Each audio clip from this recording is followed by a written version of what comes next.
Okay, now that I have both of these sides sewn and pressed, I'm actually going to take the middle, hopefully you can see this here, this middle of where the crotches are, and just put them together.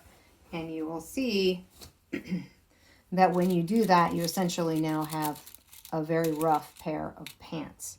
Here, I will show you. Hopefully I can show you here. So as you can see, you now have two legs and a crotch. Ta-da, this is a pair of pants. And this is actually your simplest kind of pair of pants. You can just put a piece of elastic in the waistband and put a waistband in it and you're done. We're gonna do a little bit more since we're doing the Viking style poofy pants, but at this point you have a pair of pants. Okay, I've gone ahead and pinned all the way up that middle seam or that inseam. As you can see here, I move it a little closer. I'm really just pinning every couple of inches or so, maybe every, 4 inches.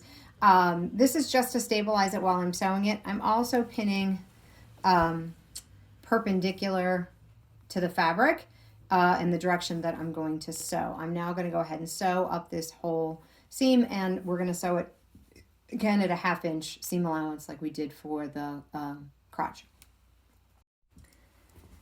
So I've gone ahead and sewn down that entire inner inseam. It's the inseam area of the pants. And I did the same thing that I did on the crotch, again, just because this is such a high wear area, is I've done my 1/2 inch seam allowance, so I've sewn a 1/2 inch in from the edge, and then I went ahead and zigzagged across the edge there just to, again, give it some extra stability. I'm going to go ahead and press this inner seam just like I did the crotch as well.